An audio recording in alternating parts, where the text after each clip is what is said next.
आपकी जो होली है उसके लिए आप सबको बहुत बहुत बधाई।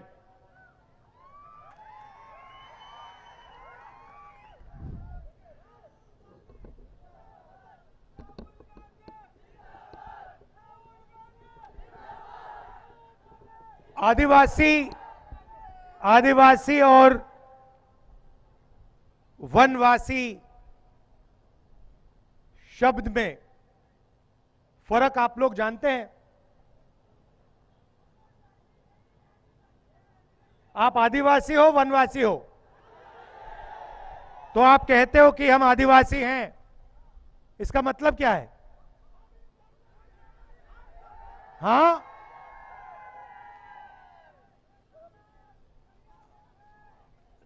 बताइए मतलब क्या है इसका? हम इस देश के मालिक हैं।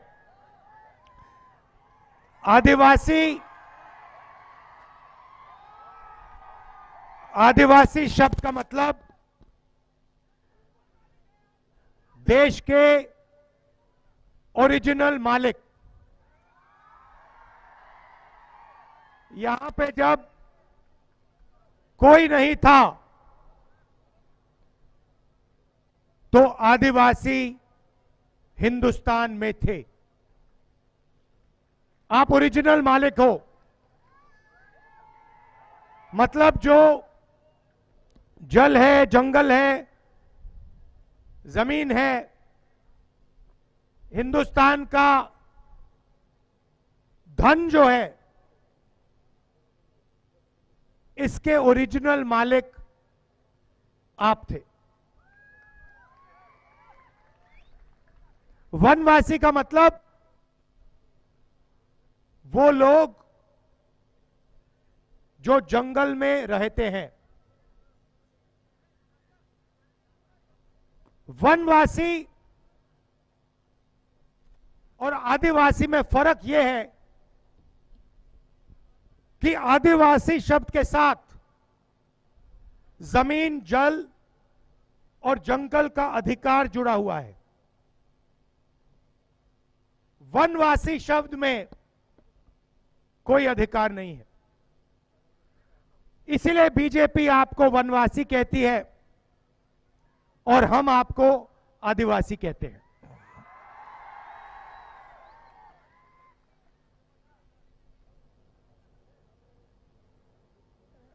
हिंदुस्तान का जो आइडेंटिटी कार्ड है,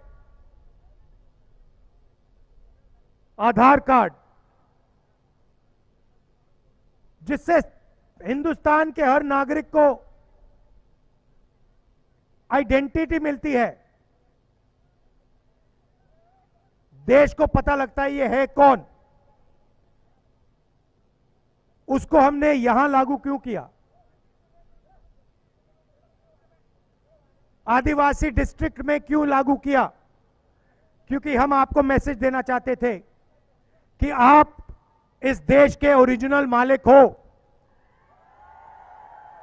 और ये जल, जंगल और जमीन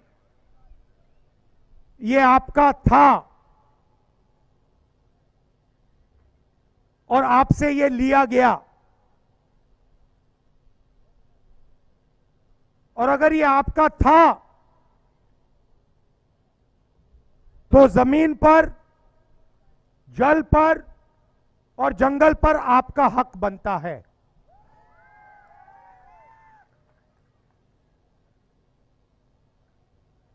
वनवासी का मतलब एक बार हिंदुस्तान में जंगल खत्म हो जाए तो फिर आदिवासी कहीं के नहीं रहेंगे। बीजेपी आपसे कहती है आप वनवासी हो, कहती है ना, और फिर जंगल को, वन को खत्म करती रहती है, अदानी को देती जाती है। आस्ते आस्ते सारा का सारा जल, जंगल, जमीन जो है वो अदानी जैसे अरबपतियों को चला जाएगा और फिर बीजेपी आपको कहेगी भैया आप वनवासी हो, वन तो रहा ही नहीं। तो अब जाके सड़क पे आप लोग भीख मांगो, मजदूरी करो। देश आपका नहीं है। आप जानते हो नरेंद्र मोदी जी ने हिंदुस्तान के सबसे बड़े 20-25 अरबपतियों का कितना कर्जा माफ किया है? आप जानते हो? कोई बता सकता है मुझे? बोलो बोलो ना। कितना? 16 लाख करोड़ रुपए अरबपतियों का। अब मुझे बताओ नरेंद्र मोदी ने आदिवासियों का कितना कर्जा माफ किया है? 1 रुपया आपका माफ किया है? आदिवासी किसानों का 1 रुपया माफ किया? मजदूरों का 1 रुपया माफ किया? किसी आदिवासी युवा जिसने कॉलेज के लिए, यूनिवर्सिटी के लिए लोन लिया, उसका कर्जा माफ किया? नहीं। मगर जिनको कर्जा माफी की जरूरत नहीं है, उनका 16 लाख करोड़ रुपया उन्होंने माफ किया। 16 लाख करोड़ रुपए इतना बड़ा नंबर है, समझ ही नहीं आता। आपको, हमें समझ नहीं आएगा। अदानी को 1 सेकंड में समझ आ जाएगा 16 लाख करोड़ इतना होता है, मगर नॉर्मल आदमी को नहीं आता। तो मैं आपको समझा देता हूं। नरेंद्र मोदी जी ने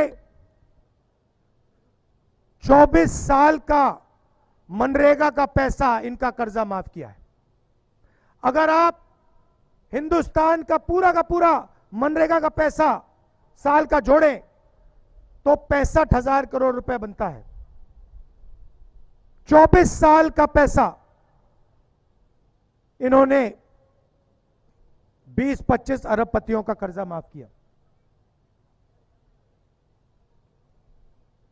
24 साल मनरेगा का पैसा माफ किया है 20-25 लोगों का। 22 लोग हैं हिंदुस्तान में, उनमें से अदानी है, अंबानी है, नाम आप जानते हो। उनके पास उतना ही धन है जितना हिंदुस्तान के 70 करोड़ लोगों के पास है। एक तरफ 70 करोड़ लोग, उसमें आदिवासी, दलित, पिछड़े वर्ग के लोग, गरीब जनरल कास्ट के लोग, और दूसरी तरफ 22 लोग, सिर्फ 22 लोग। उनके पास एयरपोर्ट, पोर्ट,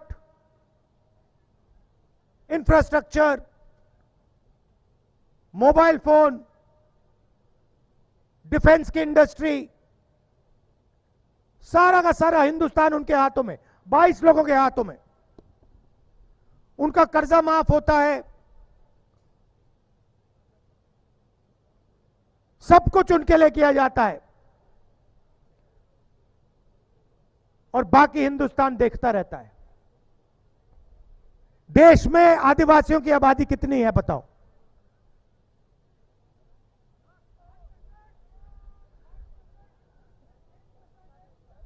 कितना? 8%। तो सवाल भागीदारी का है, और कोई सवाल नहीं है। आपकी आबादी 8%, क्या आपकी भागीदारी 8% है? मैं आपको बताता हूं आपकी भागीदारी के बारे में। ये मीडिया वाले बैठे हैं, कैमरा लिए।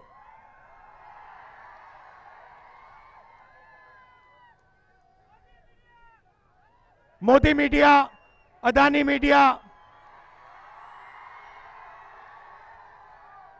अच्छा, ये जो है रिपोर्टर, इनकी गलती नहीं है, इनकी गलती नहीं है। इनको सैलरी से बांध रखा है, अगर इन्होंने कुछ कहा तो उठा के आउट कर देंगे। आप हिंदुस्तान की मीडिया कंपनी की मालिकों की लिस्ट निकालिए। 30-40 होंगे। और फिर बड़े बड़े एंकर्स की लिस्ट निकालिए, बड़े रिपोर्टर्स की लिस्ट निकालिए। आपने चेहरे देखे हैं, कभी आपने मीडिया में, टीवी पे कोई आदिवासी जर्नलिस्ट देखा है? मीडिया के मालिकों के लिस्ट में कोई आदिवासी है? तो मीडिया में आप नहीं हो। मीडिया में आपकी 0% भागीदारी। एक आदमी नहीं आपका। आपकी जमीन का मुद्दा, जल का मुद्दा, जंगल का मुद्दा मीडिया में आपको नहीं दिख सकता। सोशल मीडिया में बीजेपी के नेता ने आदिवासी युवा के मुंह पे पेशाब किया, आपने देखा होगा। देखा? मैंने देखा। सोशल मीडिया पे आएगा, मीडिया पे नहीं आ सकता।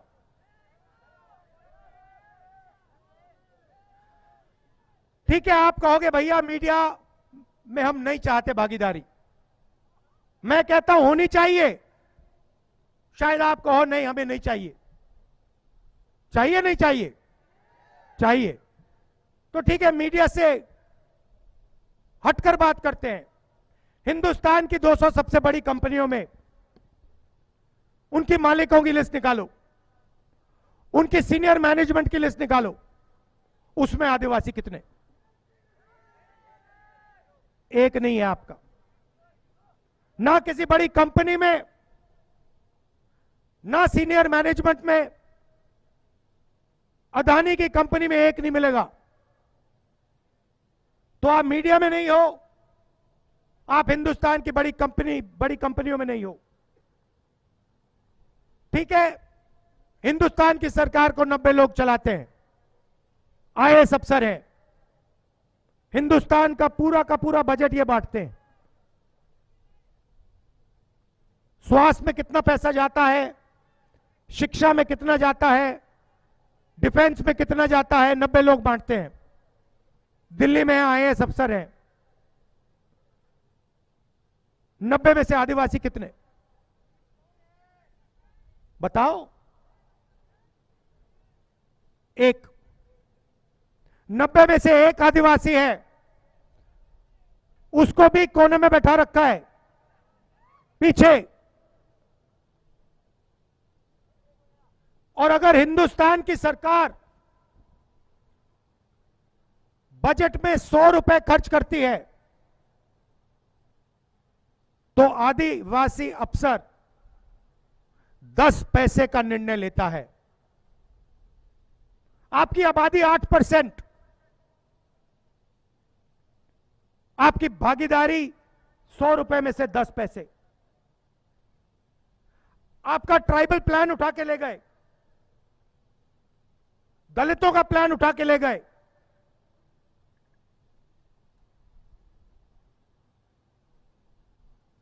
जहां भी देखो हिंदुस्तान में आपके खिलाफ अन्याय हो रहा है। जमीन किसकी जाती है?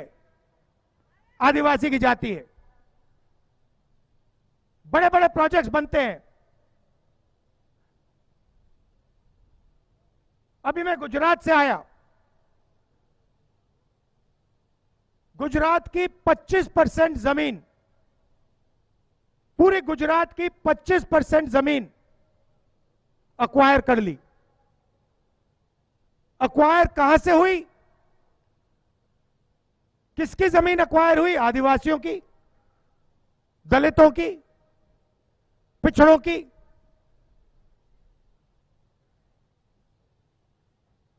जहां भी देखो अक्वायर होगी तो आदिवासी की जमीन जाएगी। पानी जाएगा तो आदिवासी का पानी जाएगा, जल जाएगा तो आपका जल जाएगा, जंगल जाएगा तो आपका जाएगा, जमीन जाएगी तो आपकी जाएगी। आपसे कहते हैं विकास हो रहा है, किसका विकास? कैसा विकास? आपकी भागीदारी तो है ही नहीं। Public school, private school, colleges, university देखो, उनके मालिकों की लिस्ट निकालो, उसमें आपका एक आदमी नहीं है। प्राइवेट अस्पतालों की लिस्ट निकालो, उसमें आपका एक आदमी नहीं है। मालिकों में आपको एक नहीं मिलेगा। 8% आबादी है। तो ये हम बदलना चाहते हैं, इसलिए हमने न्याय यात्रा की है। और ये सिर्फ आपके खिलाफ नहीं हो रहा है, ये हिंदुस्तान के सब गरीब लोगों के साथ हो रहा है। आप 8% हो, दलित 15% हैं, पिछड़े 50% हैं, सबके साथ ये हो रहा है। आपके साथ ज्यादा हो रहा है, दलित भाइयों के साथ ज्यादा हो रहा है, मगर सबके साथ हो रहा है। इसलिए मैंने कहा कि 2 काम करने हैं। सबसे पहले सबकी गिनती करनी है, इस देश में किस वर्ग के कितने लोग हैं। आदिवासी कितने हैं, दलित कितने हैं, वो 8% है, मगर उसका पक्का पता लगाना है। 8% है, 10% है, 12 है, कितने हैं, तो सबकी सबसे पहले गिनती करनी है। उसके बाद गिनती करने के साथ इकोनॉमिक और फाइनेंशियल सर्वे, यह पता लगाना है कि हिंदुस्तान की बड़ी बड़ी कंपनियों में, हिंदुस्तान की संस्थाओं में, हिंदुस्तान की सरकारों में, प्राइवेट अस्पतालों में, ब्यूरोक्रेसी में आदिवासियों की कितनी भागीदारी है। क्या 8% है या नहीं है, और अगर नहीं है तो फिर 8% कम से कम होनी चाहिए और होगी। इसीलिए मैं हर मीटिंग में कह रहा हूं, जाति जनगणना, इकोनॉमिक और फाइनेंशियल सर्वे क्रांतिकारी कदम है, और यह कदम कांग्रेस पार्टी अपने मैनिफेस्टो में डाल दी है, और जैसे हमारी सरकार आएगी हम इसको पूरा करके आपको दे देंगे। दूध का दूध, पानी का पानी हो जाएगा। चोट लगती है, डॉक्टर के पास जाते हो, पहले कहते हो भैया चोट लगी, डॉक्टर कहता है एक्सरे कराओ, कहता नहीं कहता है। हम हिंदुस्तान का एक्सरे कराना चाह रहे हैं। हमें मालूम है कि आदिवासियों को, दलितों को, पिछड़ों को, गरीब जनरल कास्ट के लोगों को चोट लगी है, सबको मालूम है। अब पता लगाना है कितनी चोट लगी है और किसको लगी है। एक्सरे कराना है, एमआरआई कराना है। यही है जाति जनगणना, इकोनॉमिक सर्वे, फाइनेंशियल सर्वे, इंस्टीट्यूशनल सर्वे। दूसरा वायदा हमने किया, किसानों को लीगल एमएसपी, कानूनी एमएसपी, कम से कम दाम गारंटी करके कांग्रेस पार्टी हिंदुस्तान के किसानों को देने जा रही है।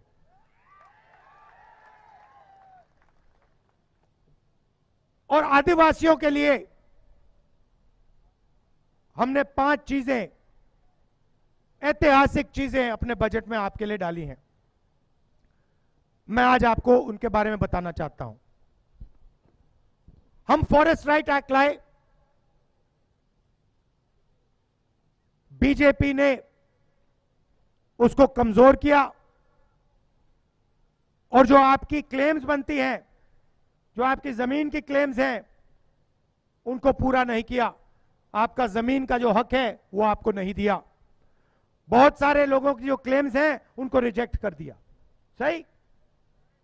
जैसे ही हमारी सरकार आएगी, 1 साल के अंदर आपकी सारी की सारी जो क्लेम्स हैं उनको हम सेटल कर देंगे, जमीन आपके हवाले हो जाएगी। और जो क्लेम्स आपकी रिजेक्ट की गई हैं, जो गलत तरीके से रिजेक्ट की गई हैं, उनको रिव्यू करके 6 महीने में हम कार्रवाई आपको दे देंगे।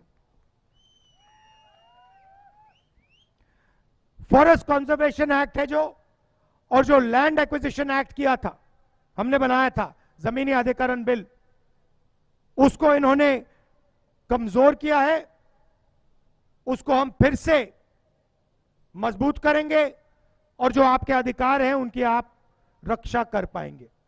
जमीन के लिए आपको सही रेट मिलेगा, 4 गुना रेट मिलेगा, और आपका जल, जंगल और जमीन आपके हाथ में, उसका आपका अधिकार बनेगा। तीसरा काम, शायद सबसे ऐतिहासिक काम, जहां भी